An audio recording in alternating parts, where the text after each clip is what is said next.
Love's Philosophy by Percy Bysshe Shelley, written in 1819.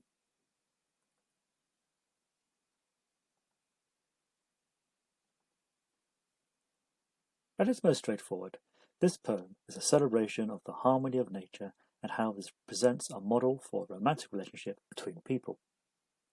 Such an outlook echoes Shelley's own positive views about free love, as well as commenting on the power and influence of nature, an important theme of the Romanticism movement to which Shelley belongs. The two stanzas are broadly similar in terms of content and tone. In the first, the speaker points out how different elements of nature combine or mingle to create something wonderful, and that this reflects God's order. Therefore, the speaker thinks that he and his mysterious beloved should come together too.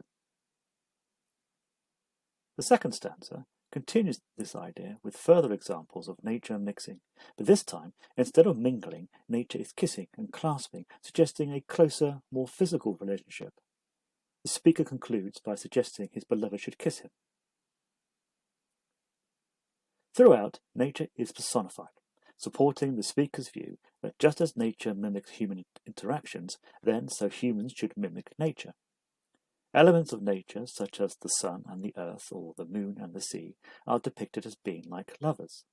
Therefore, what the speaker is proposing at the end of each stanza, that he and his beloved should become a couple, is only natural and right. Shelley has decided to write his work as a lyric, which means that it is a simple poem. This reflects the uncomplicated argument he presents in the two stanzas. However, given that the purpose of the lines is to persuade the beloved to kiss the speaker, and so probably initiate a more intimate relationship, Love's Philosophy could also be an example of what is known as a carpe diem poem, where a speaker urges someone to make the most of the present time and to give little thought to the future. As is common with a lot of pre-20th century poetry, the response of the beloved, who is presumably female, is not recorded. We don't know if the speaker's sweet talking does get him the kiss he longs for. There is some suggestion of coded sexual desire, with the references to fountains and mixing of the elements. In a time where relations between people were generally more formal and circumspect, kiss and clasp carry connotations of a more physical coupling. Often, carpe diem poems were written with a sexual intent. Nevertheless, the poem can still be interpreted as an innocent, playful poem about nature and love. Alternatively, the speaker's overall argument could be read as bordering on the desperate. Does the mixing of winds really create a sweet emotion?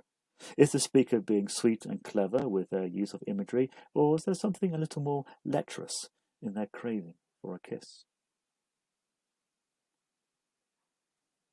The celebratory tone of Love's Philosophy is also a feature of two other love poems, I Think of Thee and Sing Song.